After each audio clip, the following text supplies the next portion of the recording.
Thank you for that wonderful introduction. And it's such a thrill to be here. So I wanted to talk a little bit about the use of stories in design and why you have to have stories, about teams as opposed to individual designers, and about sourcing ideas from crowds. So let's start with the stories. The book that you showed in the introduction, thank you so much, was being followed by this one called Designing Media. And the advantage of this one is that you can go to the website anytime and download everything for free, so you don't have to buy the book. But there are a couple of things that I would like to show you from the book, interviews. And the first is Ira Glass. Now, he's the guy who is the most creative storyteller on radio in the United States. He does wonderful programs, including a program called This American Life, which is full of emotion and very interesting. So I thought it'd be interesting to interview him when I wrote the book about designing media and listen to what he says about storytelling. Here he is. From cutting tape and from listening to other people's work, I came to feel like you don't want to structure a story like an argument. You want to structure it with the structure that I thought really that I invented. But then came to find out, no, it's actually quite common. And what the structure is that there would be narrative motion. Things would happen. This would happen, it would lead to this, and it would lead to this, and it would lead to this. And then, and so you have the forward momentum of things happening. And then every now and then you leave the action to say something about it, to have some thought about it. So the structure of it is anecdote, and then a moment of reflection, then another anecdote. And like when I give seminars to reporters, I play this story that was on our show where the plot of it is that there's a guy who works at this office, and there's a 12-year-old who comes to the office, somebody's kid comes to the office every now and then. And she's a good kid. They would joke around, he would con around with her. And one day he goes into the bathroom, and comes out of the bathroom with glasses in his pocket, and he sees the little kid down the hall. So he starts kind of clowning around in the hall, putting his hands like claws and wandering down the hall towards the girl, saying like, you know, I didn't expect to see you here. And I say, when I'm talking to reporters, like, okay, at that point, like, nobody turns off the radio, you know?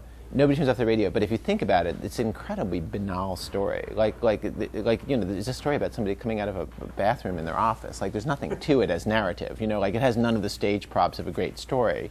But you'd be hard-pressed to turn it off from the radio because you can feel that it has emotion. You could tell that this is a story with a destination. You could tell that the glasses in the pocket are the X factor that mean that when he gets down to the end of the hall, it is not going to all work out for him the way he's, you know, you can just feel through the motion of this that it's a train in a station heading out towards a destination.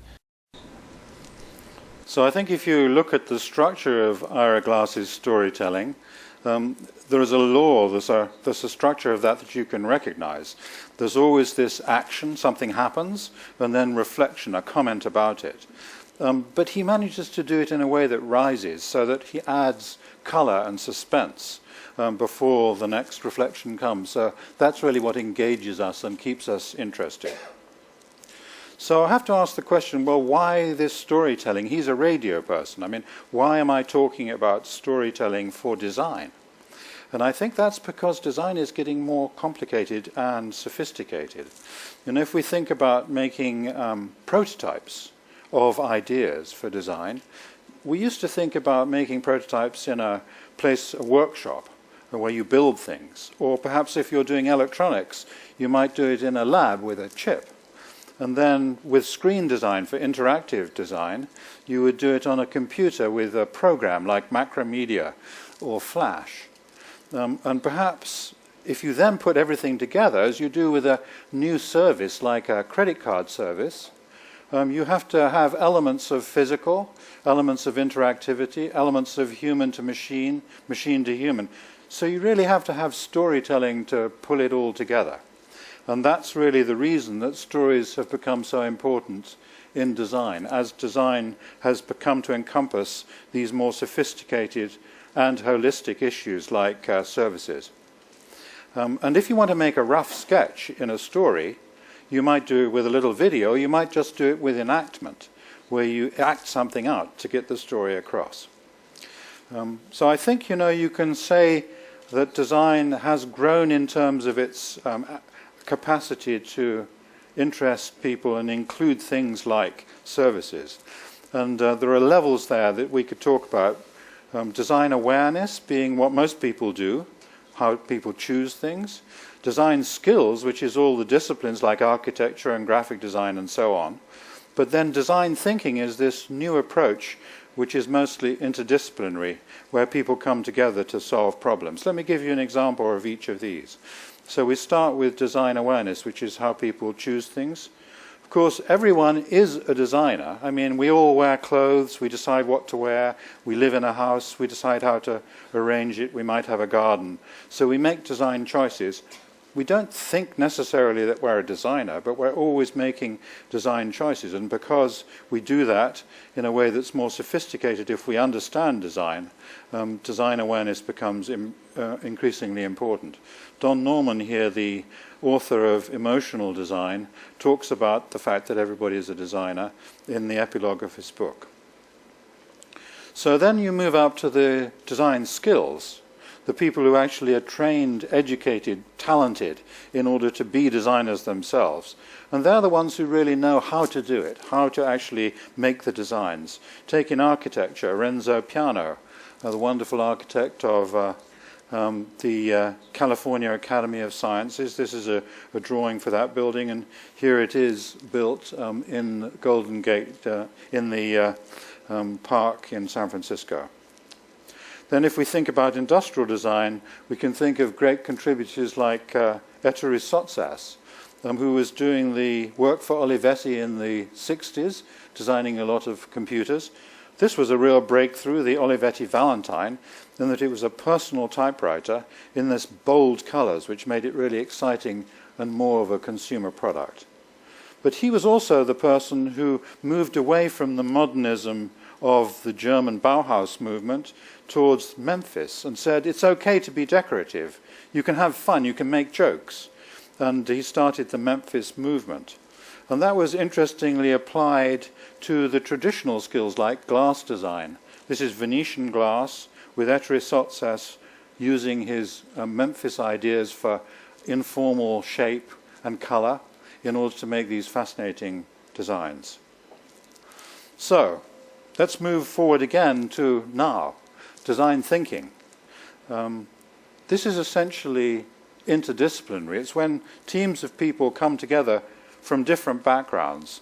One might be a business person, another a technologist, another human scientist, another a designer, all coming together to work together using the design processes, but actually achieving much more together than they might do if they worked on their own separately. And that's where teams come in, the second theme in my talk this afternoon. And I think the idea of design teams using design thinking is something that's been very important in the last 10 years and is increasingly recognized as such.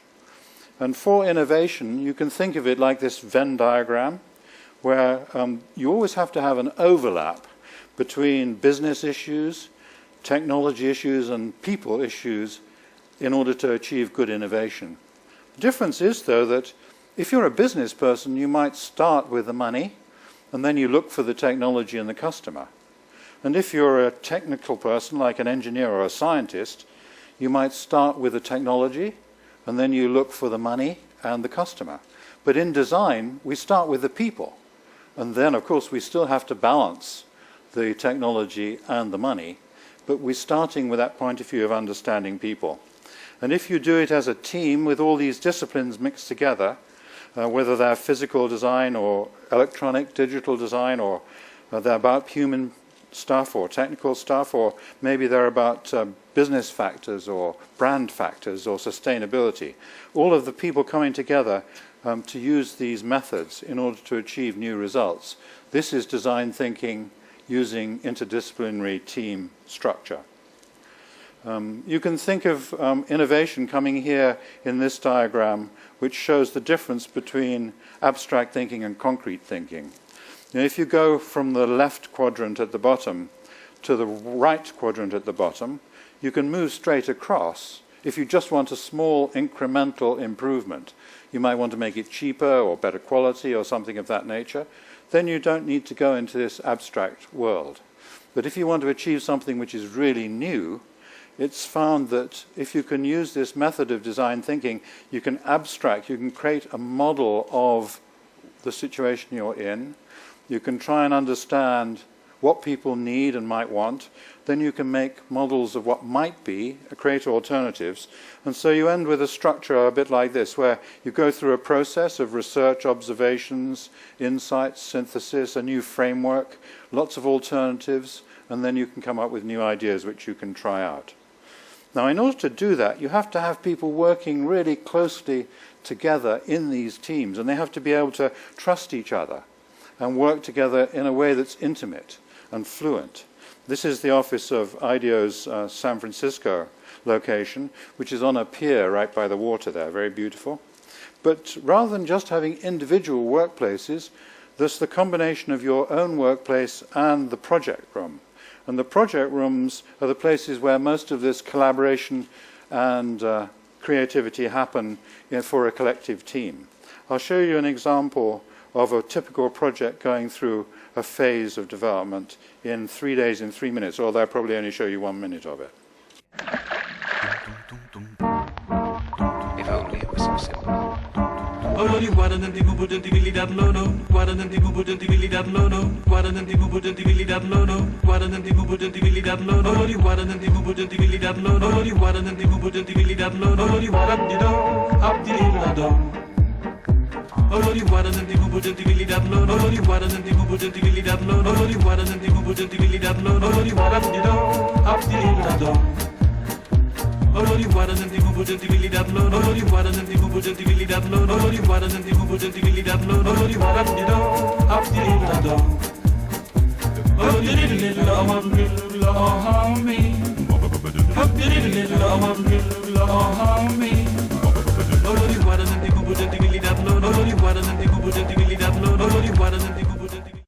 Okay, it goes on like that.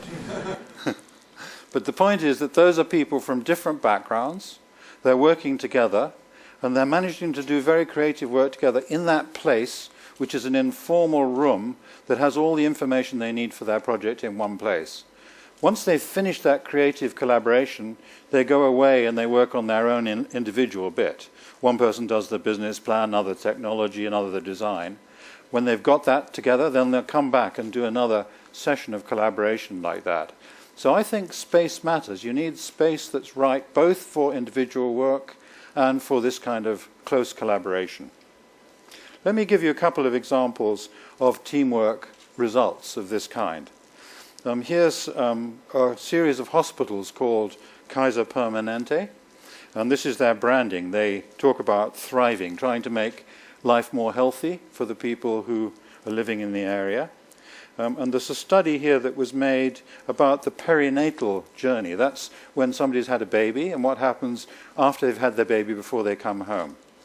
And you can see there the nurses are being talked to and observed and understood by the human factors psychologists. So the team members are really understanding what it's like, not just for the patient, but also for the other members of the hospital staff. And they're analyzing that as a framework of a journey, where you start, you come into the hospital, you have your baby, what happens as you're getting ready to go home. And then they're making prototypes, and then they're trying those out with the patients. And the result of this design approach was this journey home board, where each of those cards represents a moment in the journey, and when you turn it over, you've completed it, it shows a check mark on the back. Very simple, no high technology, but it tells the story to the patient about where she is in the process along that journey, and it's also obvious to everybody else, all the nurses, all the doctors, they can all see at a glance where they are on that journey. So a simple result coming out of that teamwork. Here, by contrast, is something much more technical. This is an exercise for designing some applications for a smartphone. This was done about 2 years before the iPhone was introduced. and it was done with Intel for the ultra-mobile PCs as a piece of advertising. And this particular story is about a visitor to San Francisco from China.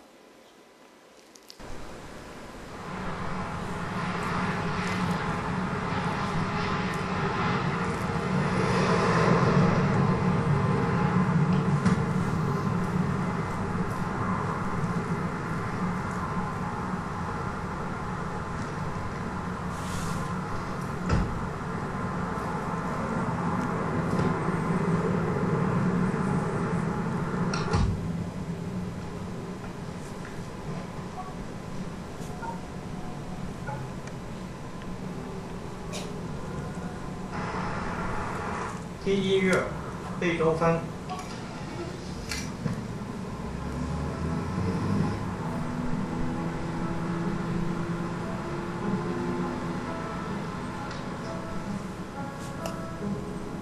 行走，主要景点。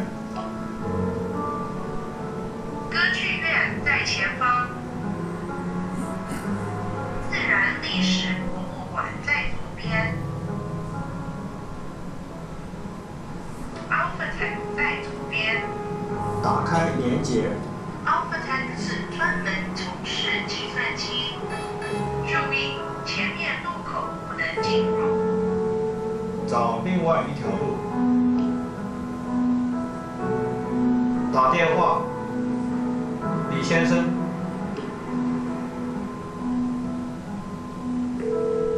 喂，这是老王，我在路上。交通有点。So you can think of each of those needs as applications like parking the car or adjusting the seat or making a phone call or choosing your music. But at the same time, they come from this analysis of the experience. What is somebody doing? What might they need to know when they come to a city in a foreign place? Talking of cities, at the museum, we're just opening this weekend on the 15th of October, an exhibition about design with the other 90% cities. It's going to be opened at the United Nations in New York and run until January the 9th. So if you're in New York, please go and see it. We have funding from City themselves, but also research funding from Rockefeller Foundation as well as the exhibition itself. And this follows on from a previous exhibition called Design for the Other 90%, which is more about products. And this has been touring since 2007. It initially started in the garden of the mansion, the museum here, and it's been going around the world ever since. And I think it'll be coming to Korea next spring. And these are the cities that have been analyzed and researched in the exhibition. Let me show you a couple of examples of those. Here's an example in Bangladesh of a new approach where the local people have this very strong tradition of boat building with wood and bamboo. But in order to protect from the rising water with climate change, they've made these boats in order to accommodate the communal activities using new technology. So solar energy giving power, allowing it to be a school or a library or a hospital. And they've made 50 of these boats that are proof, of course, to any floods as part of their community. Also in Bangladesh, using people to help explain, the local people.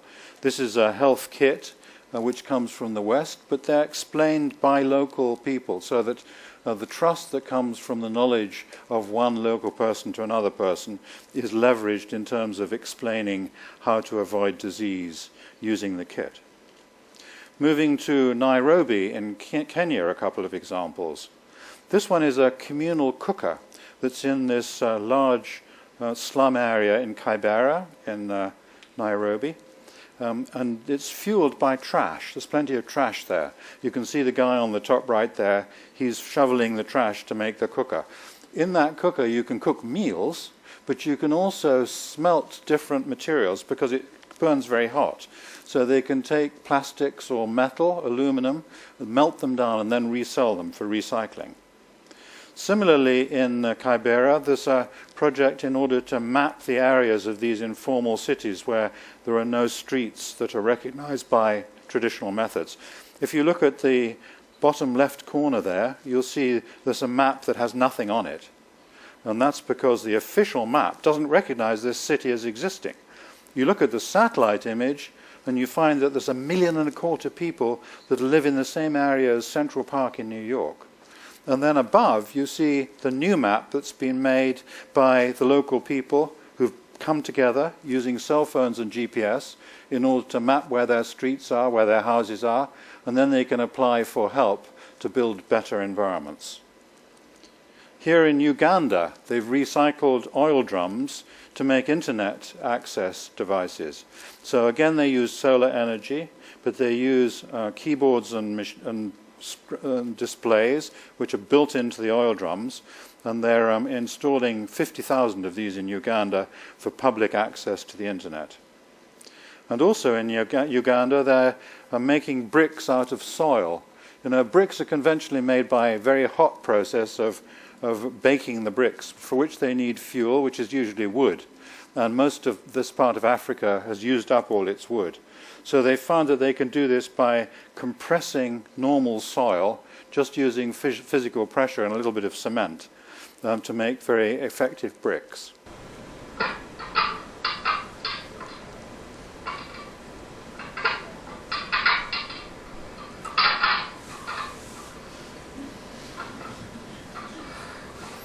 Nice work.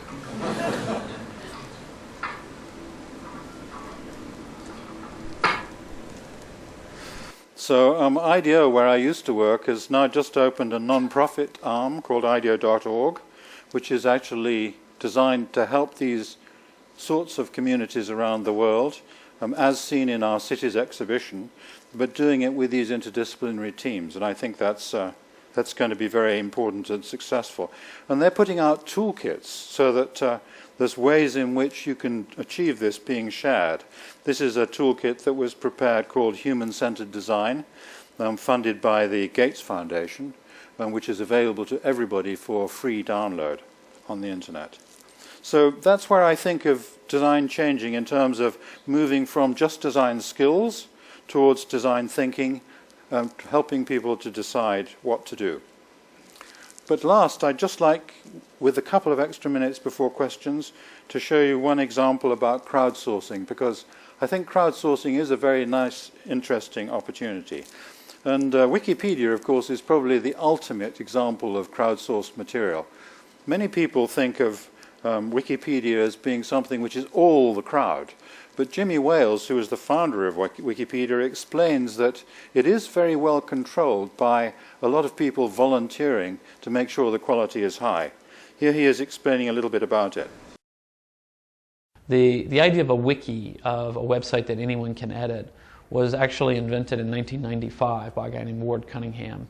And from 95 until 2001, when I launched Wikipedia, wikis were this small underground phenomenon on the web. And in fact, a lot of the wikis that were out there, they deliberately did things like hide themselves from the search engines, because the concern that they had was if anybody came to the wiki who was a malicious character, they would just destroy it.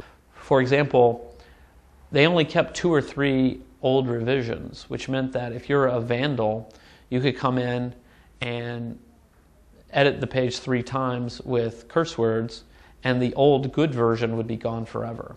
So in the early days when I first set up Wikipedia, I really thought, this is really we're gonna have to lock everything down very quickly. But because the traditional project that I had before to create a free encyclopedia had failed, I really had this desire to say, okay, look, I know what went wrong the first time. It was top down, it was controlled, it was difficult for people to get involved. Now we have this other approach. I'm going to say stay as open as we can for as long as we possibly can. Let's just try this. Very quickly I changed the software to keep all of the old versions, because I realized that eliminates a major vulnerability. So the analogy that I like to give people, sort of a thought exercise, is to imagine that you've been assigned the task of designing a restaurant. So you're going to design a restaurant completely from scratch, blank sheet of paper. You have, No preconceptions about what you're going to do. Free reign. It's an artistic project. You can do whatever you want. And so you think to yourself, okay, well, in this restaurant, we're going to be serving steak. And whenever you're serving steak, the customers need to have access to knives. And if there's one thing we know about people with knives is that they might stab each other. And so in the design of the restaurant, let's put everybody in a cage. We're going to have a cage around every table. Well, we all chuckle when we hear this idea, and we think, gosh, that would be a really bad society. So the control of quality within Wikipedia is that the authors, of course, are the crowd. Everybody can author something. But there's administrators who are volunteers, and there's 50,000 of them, and they elect senior administrators who then control the quality of the administrators, and there's a board above them run by Jimmy himself. He calls himself King Jimbo because it's a bit like a monarchy. So there is this really careful collection of control as well as the crowdsourced material. So I hope that's of interest. Thank you.